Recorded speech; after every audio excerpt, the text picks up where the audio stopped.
وعلیکم السلام.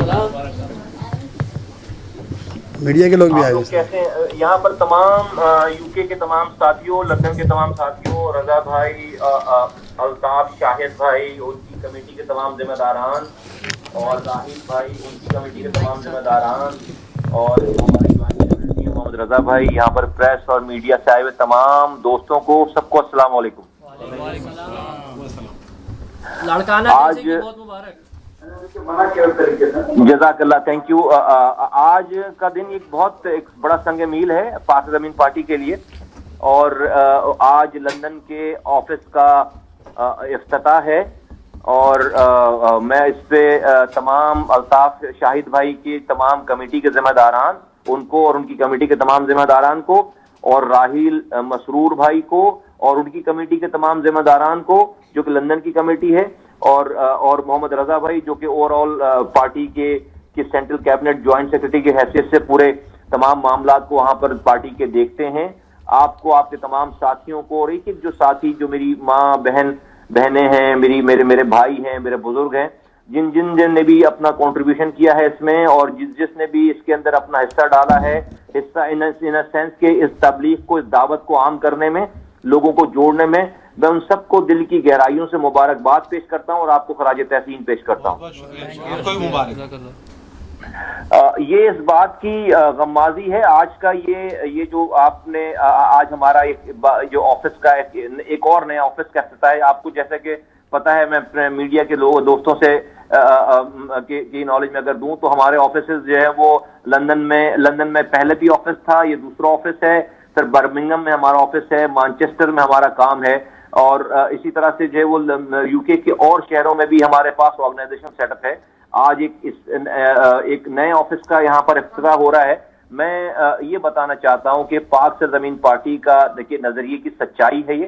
ہم آج سے 4.25 سال پہلے جس دعوت کو لے کر آئے, جس بات کو لے کر آئے کہ رنگ نسل مسلک کی تفریق سے باہر نکل کر ہم نے پاکستان میں رہنے والے اور پاکستانی جہاں دنیا بھر میں ہیں, ہم سب کی آواز بنے ہیں, پاکستان میں مظلوموں کی آواز بنے ہیں.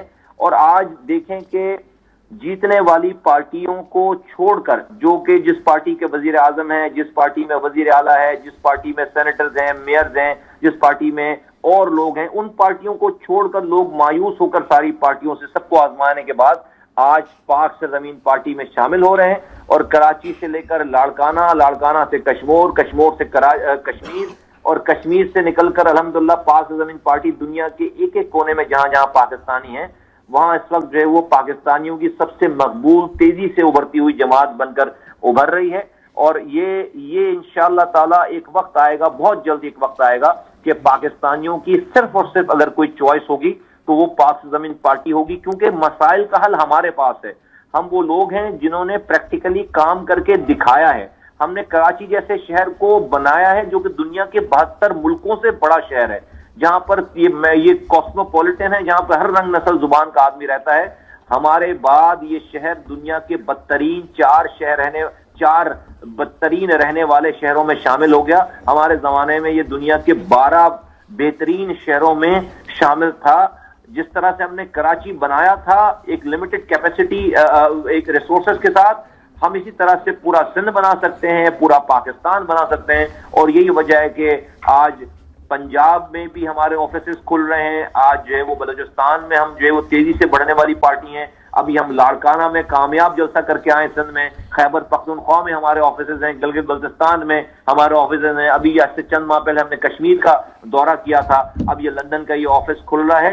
تو میں آنے والے وقتوں میں انشاءاللہ تعالی پاک زمین پارٹی اس ملک اور ملک کے لوگوں کی خدمت کرنے والی واحد جماعت ہوگی. تو میں آپ تمام حضرات کو بہت خراج تحسین پیش کرتا ہوں. میں بھائی سے خیر کی جگہ ہو, ہم اس کی بھی اگر کوئی مدد کر سکتے ہوں, اس کے اختلافات رکھنے کے باوجود ہی, تو ہم اس کی بھی یہ مدد کریں. یہ ہماری سوچ ہے, یہ ہمارا نظریہ ہے. اور ساتھیوں سے میری ریکویسٹ ہے, میری بڑی ہمبل سبمیشن ہے کہ آپ نے اسی نظریے کو ہی آگے بڑھانا ہے. آپ اختلافات ہم ضرور رکھیں گے, تمام جن سے بھی ہمارے اختلافات ہیں, لیکن ہم ان اختلافات کو ہم ان اختلافات کو ہم دشمنی بدلیں گے. ہم اختلافات رکھیں گے لیکن ہم اختلافات کو دشمنیوں میں نہیں بدلیں گے. یہی ہمارا خاصہ ہے. اس لیے آج تک دیکھیں کہ پاک زمین پارٹی نے اس کراچی میں پلٹ کر, جبکہ اس کے 7 ساتھیوں کو شہید کر دیا گیا, لیکن ہم نے پلٹ کر کسی کو آج تک ایک پتھر بھی نہیں مارا ہے اور نہ ماریں گے. ہم نے اپنے صبر سے, اپنی استقامت سے, اللہ تعالیٰ کی مدد سے, آج دیکھیں ظالم جو اس شہر پہ, اس صوبے پہ, اس ملک پر ظلم کرتا تھا, رنگ نسل کی بنیاد پر, سچ بولنے کی بنیاد پر قتل کرتا تھا, آج وہ اپنی پستی کے عروج پر ہے. آج وہ اپنی پستی کی عروج پر ہے. اللہ تعالیٰ نے اس کو رسوا کر دیا, اللہ تعالیٰ نے اس کو گرا دیا, اللہ تعالیٰ نے اس کو ٹکڑے ٹکڑے کر دیا. اور اگر وہ توبہ نہیں کریں گے وہ لوگ, تو وہ اپنی زندگیوں میں اس سے زیادہ ذلت دیکھیں گے, اور مرنے کے بعد تو پھر ذلت ہے ہی. اللہ تعالیٰ دشمنوں کو بھی ان تمام چیزوں سے معذرت چاہ رہا ہوں, امیر فیصل عرض کر رہا ہوں. میڈیا کے ساتھ ہی کچھ آپ سے سوال کرنا چاہ رہے تھے, اگر آپ پلیز تھوڑا سا وقت اور دے دیں تو پلیز. جی پلیز پوچھیے. جی 1 by 1. السلام علیکم مصطفیٰ بھائی, اسد علی 24 نیوز اور 44 ہے لندن سے اس کا رپورٹ. وعلیکم السلام بھائی. اچھا, میرا کویشچن یہ ہے کہ آپ نے جس طرح قومیت یا مذہب یا لسانیت کے بغیر جو آواز مظلوموں کی اٹھائی, اس میں آپ کو ماضی میں پی ایس پی ایس کو وہ پذیرائی تو نہیں ملی, لیکن ہم مستقبل اس کا دیکھ رہے ہیں کہ اچھا ہی ہوگا, آپ کراچی سندھ کی آواز بھی بنے گی. لیکن جو ایشوز وہاں پہ چل رہے ہیں جیسے چائنا کٹنگ ہے, اس کے علاوہ بلدیہ ٹاؤن کا جو سانحہ تھا اس کے ذمہ داران کے اوپر آپ نے آواز ابھی تک بلند نہیں کی, اور نہ ہی آپ نے جو سندھ ہے اس میں جو مردم شماری ہو رہی ہے اس کے اوپر بھی آپ نے مہم سازی یا آواز نہیں آپ نے اٹھائی. اس کی کیا وجہ ہے, کب اس پہ اٹھا رہے ہیں؟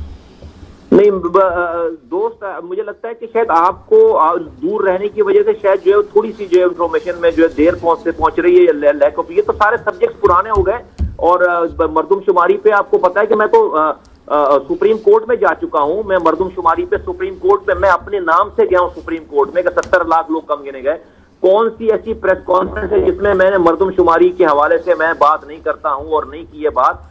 اور جو ہے وہ آئی تھنک کہ جو لاسٹ بھی میری پریس کانفرنس تھی اس میں بھی ہم نے آواز اٹھائی ہے, اور ہم تو پریکٹیکلی سپریم کورٹ تک کا ہم نے دروازہ کھٹکھٹایا, اور اس کا ایک ورڈکٹ آیا کہ آپ جو اس کو پراپر فورم پہ اٹھائیں. نمبر 1, آپ نے بلدیہ فیکٹری کی بات کی ہے, میں بالکل بارہ میں کہہ چکا ہوں بلدیہ فیکٹری کے حوالے سے کہ یہ بالکل یہ جو آپ وقت بتائے گا کہ یہ سانحہ ہے, یہ کوئی ٹیررزم نہیں ہے, وقت بتائے گا اس کے اوپر. بالکل کیٹیگوریک ہو کر ہم نے یہ والی بات کی ہے. آپ بھلے کچھ بھی کہتے رہے, ہم اس کو چائنا کٹنگ کے حوالے سے ہم نے اس شہر میں جتنی زمینیں میں نے باگزار کروائی ہیں لوگوں سے, تو آپ جو ہے وہ پوری 50 سال کی ہسٹری معلوم کر لیں, اور ہم نے کتنی آبادیوں کو جو ہے وہ ہم نے گرایا ہے, اس کو نکال کے ہم نے جو ہے سرکاری زمین پارکس بنائے ہیں, چیزیں کی ہیں. یہ ہمارا ریکارڈ ہے. دوسری بات ہے اپنی ذات کے حوالے سے, اگر ہم چائنا کٹنگ کرنے والے یا خدا نخواستہ اس کے ساتھ دینے والے لوگ ہوتے ہیں تو مصطفیٰ کمال کی کوئی 1 گز کی زمین نکال کر اس شہر میں کوئی دکھا دے تو میں سیاست چھوڑنے کے لیے تیار ہوں.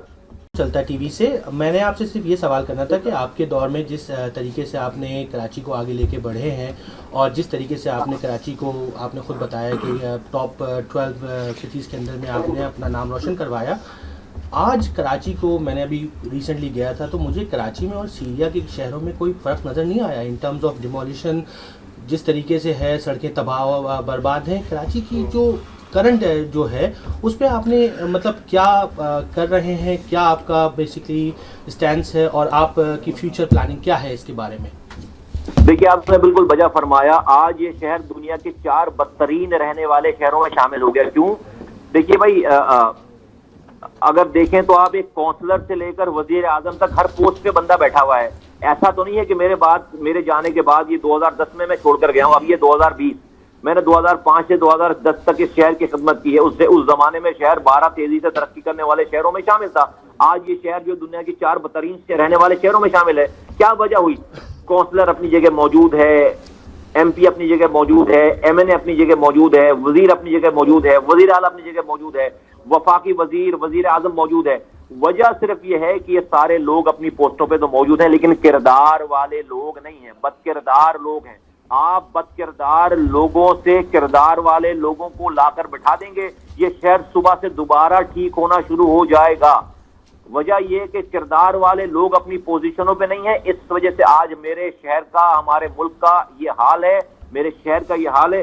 ہم ابھی کیا کر سکتے ہیں ہم؟ ابھی آگہی دے سکتے ہیں. میرے پاس ایک کونسلر بھی نہیں ہے, نہ میرے پاس ایم پی ہے, نہ میرے پاس ایم این اے ہے, لیکن ہم اس شہر میں, اس صوبے میں, اس پاکستان میں ایک الٹرنیٹ فورس کے طور پر ہم کھڑے ہیں, اور روزانہ ہم بڑھتے چلے جا رہے ہیں. ہم لوگوں کو دعوت دیتے ہیں, لوگوں کو بلاتے ہیں, ہم لوگوں کو صحیح اور غلط میں تمیز سکھاتے ہیں, بتاتے ہیں. لوگوں کے اوپر ہے کہ جب اپنے جمہوری طریقے سے انشاءاللہ تعالی آئندہ آنے والے الیکشنوں میں اگر لوگوں کو اپنے مسائل حل کرنے ہیں تو ان کے پاس پاک سر زمین پارٹی کے علاوہ کوئی اور دوسرا آپشن نہیں ہے. اللہ سے آپ کے ینگسٹر دکھ رہے ہیں جو ہوتے ہیں پارٹی کے اندر ہوتے ہیں. دوسرا میرا ایک تھوڑا سا ہٹ کے سوال ہے کہ آپ تو ماشاء اللہ سے پاکستان کے اندر کراچی میں اسپیشلی آپ نے پلاننگ کی اور اس کے حساب سے بہت زیادہ آپ کا نام بھی ہے اور آپ نے بڑا کام بھی کیا ہے. یہ کرونا وائرس کے حساب سے کیا آپ سمجھتے ہیں کہ پاکستان کے اندر ابھی پاکستان از ایبل, اور اسپیشلی ان کراچی کیونکہ اتنی ملٹی نیشنل سٹی ہے وہ, are we ready for this? اس کے لیے ہم لوگ کو تیاری ہے ہم لوگوں کی وہاں پہ؟ انفارچونیٹلی نہیں ہے, ہمارے پاس اس کی تیاری نہیں ہے. آپ دیکھیں کہ کئی سالوں سے, بلکہ 10 سالوں سے بھی زیادہ ہو گیا, ایک ڈینگی وائرس کو تو ہم کنٹرول کر نہیں سکے, جو پتہ ہے کہ کیسے ہوتا ہے, کس طرح ہوتا ہے. اس کے اوپر تو ہم جو ہے وہ کنٹرول اسے کر نہیں سکے. پلیٹلیٹ کی پرابلم ہو جاتی, چیزوں کی ہو جاتی ہے. تو یہ تو بالکل نئی ڈیزیز ہے, اور میں نہیں سمجھتا کہ پاکستان کے سرکاری ادارے, اسپتال کے ہیلتھ کے حوالے سے یا گورنمنٹ آف پاکستان اس کے اندر نہ وہ آلریڈی جو ایگزسٹنگ سسٹم ہے وہ نہیں چلا سک رہے. تو ابھی یہ ہیلتھ سیکٹر, سوشل سیکٹر تو بہت ہی اس کی بری کنڈیشن ہے. انہوں نے دوسری دفعہ بات کی ہے پچھلے 2.25 سالوں میں, اور وہ بھی ہمارے کہنے پر, بار بار ہمارے کہنے پہ. وزیر اعظم کا یہ 5واں یا 6واں وزٹ تھا, اب جا کر انہوں نے پہلی دفعہ وزیر اعلیٰ سے بات کی ہے. بھائی یہ کام 1.5 سال پہلے کر لیتے. 18ویں ترمیم کے بعد میں بار بولتا چلا آ رہا ہوں کہ بھائی اگر آپ کو سندھ میں, کراچی میں کوئی کام کرنا ہے تو آپ کو پروونشل گورنمنٹ کو آن بورڈ لیے بغیر آپ یہ کام نہیں کر سکتے. یہ کوئی بادشاہت نہیں ہے کہ آپ جو چاہیں گے کر لیں گے. ملک ایک آئین کے تحت چل رہا ہے, اور آئین میں صوبائی حکومت کا رول دیا ہوا ہے. پتہ نہیں کن لوگوں کی آپ ایڈوائز دیتے ہیں. آپ کے لیفٹ رائٹ لوگ جو کھڑے ہیں انہوں نے کبھی ایک یو سی نہیں چلائی.